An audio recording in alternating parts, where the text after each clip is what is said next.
Hello friends, welcome to my YouTube channel Shruti study channel पर। तो आज इस वीडियो में आपको सेमेस्टर 4 का MJ8 यूरोप का इतिहास जो 13वीं शताब्दी से 1789 ईस्वी तक का दिया हुआ है, उसका यूनिट 1 का हम पहला प्रश्न करेंगे। 13वीं शताब्दी में यूरोप का राजनीतिक, सामाजिक और धार्मिक संरचना दिया हुआ है, तो उसका पहला हम प्रश्न का उत्तर करेंगे। तो उसका हम परिचय से स्टार्टिंग करेंगे। यूरोप का इतिहास पारंपरिक रूप से 4 कालावधियों में विभाजित है। पहला है प्रागैतिहासिक यूरोप, लगभग 800 ईस्वी पूर्व से पहले।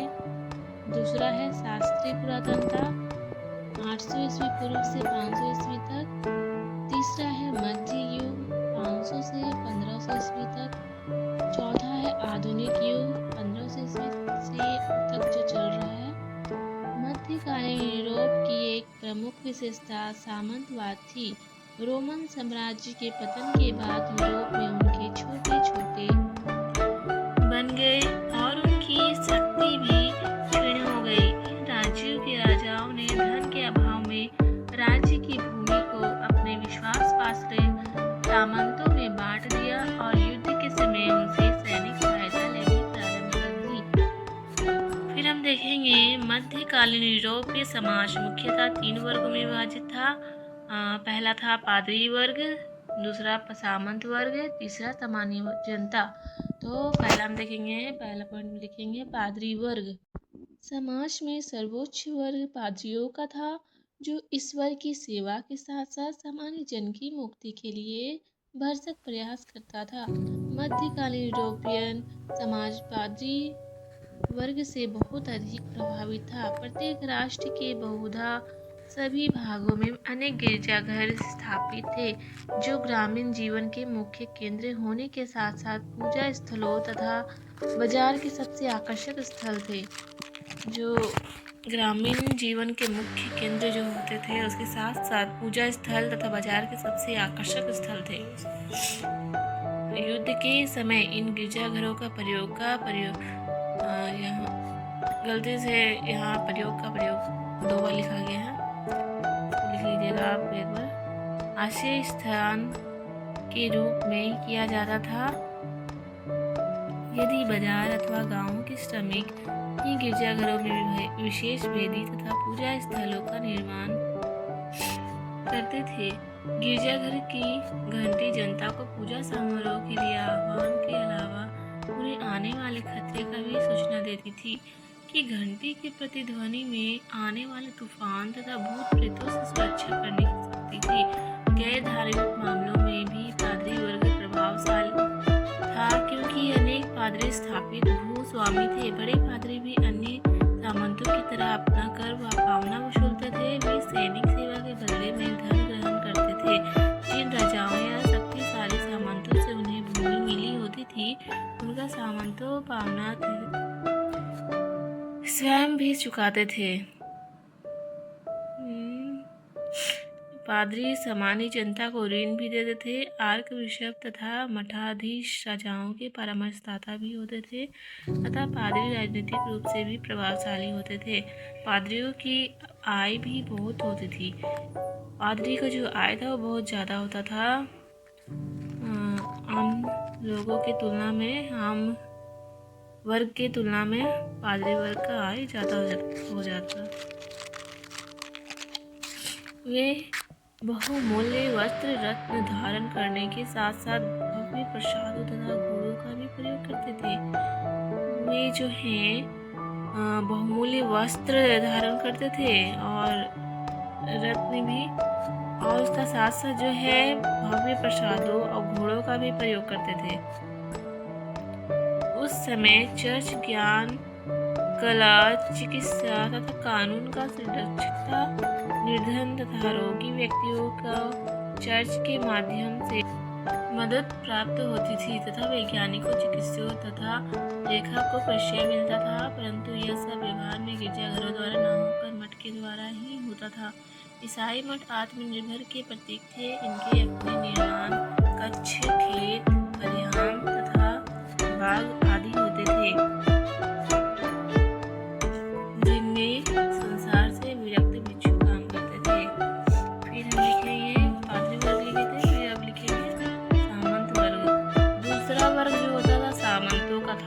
चर्च तथा समाज की इनकी शत्रुओं से रक्षा करता था। यदि सामंत समृद्ध था तो इसलिए कि वह कुशल प्रशासन प्रदान करता था तथा शस्त्रों द्वारा आश्रित जनता को सुरक्षा देता था। सामंत वर्ग अनेक उपवर्गों में विभाजित था। कम भूमि तथा छोटे मैनर के स्वामी रक्वायर से लेकर भू संपदा के स्वामी काउंट तक भी थे। सामंतों में त्वरित निर्णय, शारीरिक क्षमता, आदेश तथा आज्ञा पालन संबंधी गुण प्रारंभ से ही विकसित किए जाते थे। उन्हें युद्ध विधा का प्रशिक्षण प्रदान किया जाता था तथा आखिर अश्व पालन के साथ साथ पौष्टिक भोजन की भी शिक्षा दी जाती थी। सामंत भूमिपति तथा सैनिक का मिश्रित रूप होता था। एक योद्धा के रूप में वह अपने सामंती कर्तव्यों का निर्वहन करता था। भूमिपति के रूप में भी किसानों के प्रति उसके कर्तव्य होते थे। सामंत एक न्यायाधीश के रूप में कचहरी में न्याय भी करता था। उच्च श्रेणी के सामंतों की सेवा में राजा की तरह ही पुरोहित, खान, सामा, अंतपुत्र, कुली, किरानी तथा अनेक कर्मचारी होते थे। परंतु साधारण सामंतों का जीवन सामान्य जन की तरह ही था। सभी सामंत संगीत तथा नृत्य के शौकीन थे। अधिकांश सामंत रंगीन तथा चमकीले वस्त्र धारण करते थे। मध्यकाल में सामंत सदृढ़ता तथा कठोरता का एक अनुपम दृष्टांत तथा वैभवशाली जीवन व्यतीत करती थी। विभिन्न प्रकार के खेलों में उनकी रुचि होती थी। वे श्रृंगार में भी परंपरागत होती थी। परंतु मैनर की मालकिन के रूप में अनेक कर्तव्य भी होते थे। किला तथा मैनर के कर्मचारियों की निगरानी करना उनका कार्य था। सामंत वर्ग की स्त्रियां शिक्षा, संगीत तथा साहित्य में भी रुचि रखती थी। जब सामंत युद्ध में व्यस्त रहते थे तब जागीर की देखरेख का दायित्व सामंत वर्ग की स्त्रियां ही बखूबी निभाती थी। तीसरा जो है सामान्य जनता, किसान। इस श्रेणी के लोगों को किसी प्रकार की कोई सुविधा प्राप्त न थी। यह वर्ग उपरोक्त वर्ग की सेवा में ही अपना जीवन व्यतीत करते थे तथा वे उनके कृपा पात्र थे। किसानों से कृषि के अतिरिक्त श्रम कार्य की भी अपेक्षा की जाती थी। किसान लॉट के स्वामित्व की भूमि जोतते थे। कृषक किससे विवाह करेगा यह लॉर्ड तय करता था। लेकिन कभी कभी किसान की पसंद को भी लॉर्ड आशीर्वाद दे देता था। अब लिखेंगे राजनीतिक संरचना। राजनीतिक संरचना में सामंतवाद का विशेष स्थान रहता है, जो अंग्रेजी के फ्यूडल सिस्टम अथवा फ्यूडलिज्म से आया है। फ्यूडल शब्द फ्यूड से बना है, जिसका अर्थ है जागीर, अर्थात भूमि का ऐसा कुछ भाग जो सेवा करने की कुछ शर्तों पर उसका स्वामी किसी सामंत को देता था। आरंभ में जागीर व भू संपत्ति थी, जिसके बदले जागीरदार सामंत की सैनिक सेवा करनी पड़ती थी। कभी कभी पूरे प्रदेशों को ही सामंतों को सौंप दिए जाते थे, जिनमें कई गांव होते थे जो ये बड़े सामंत कहलाते थे। फिर इन बड़े सामंतों के अधीन छोटे सामंत होते थे, जिनके अधीन बस एक गांव होता था। सामंतवादी अधिक्रम में शीर्ष पर राजा, धरातल पर कृषिदास होते थे और उनके बीच में सामंत एवं सामंतों के भी सामंत होते थे। इस संगठन में प्रत्येक सामंत अपने से ऊपर के व्यक्ति का सेवक और नीचे के व्यक्ति का स्वामी होता था।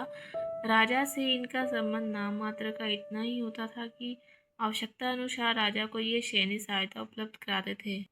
बस इतना आंसर लिख दीजिएगा। अब है धार्मिक संरचना।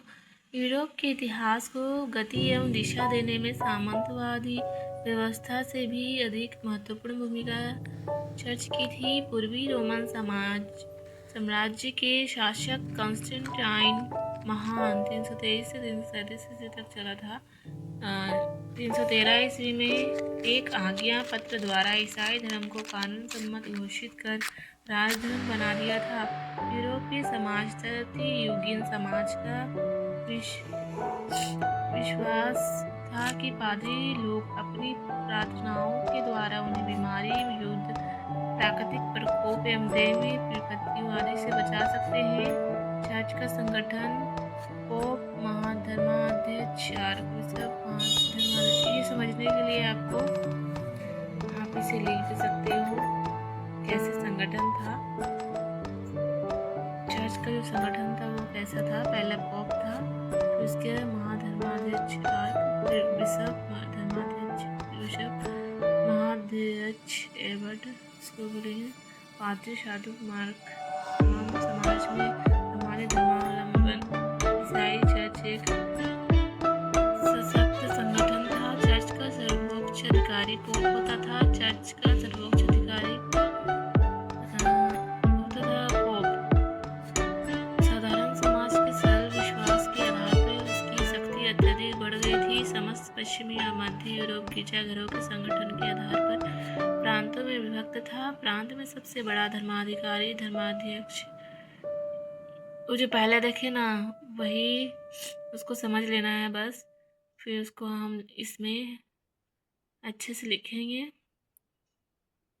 प्रांत जिलों में विभाजित थे। जिले का प्रमुख धर्माधिकारी धर्माध्यक्ष होता था। कई बड़े मठ होते थे जहाँ का प्रमुख मठाध्यक्ष होता था। जिले गांव में विभक्त थे जहाँ स्थित गिरजाघरों में पादरी होते थे। यूरोपीय समाज में ईसाई धर्म का प्रथम संत पीटर को रोम का सर्वप्रथम बिशप माना गया। संत पीटर की रोम में स्थित अस्थियों का चमत्कारिक प्रभाव है। इनके स्पर्श से अंधे देख सकेंगे, गूंगे बोल सकेंगे एवं कोढ़ी स्वस्थ हो सकते हैं। 590 ईस्वी में ग्रिगोरी को रोम का पादरी निर्वाचित किया गया तथा बाद में इसे ही ईसाई धर्म का प्रथम पोप माना गया। इनका निवास स्थान वेटिकन पैलेस में है। यह परंपरा आज तक कायम है। धीरे धीरे एक के बाद एक पोप बनने लगे। ये पोप आज भी रोमन कैथोलिक ईसाइयों का धार्मिक नेतृत्व करते हैं। कालांतर पोप की राजनीतिक शक्ति इतनी अधिक बढ़ गई कि ये राजाओं की नियुक्ति भी करने लगे तथा राजाओं को राज्य करने का अधिकार देते थे।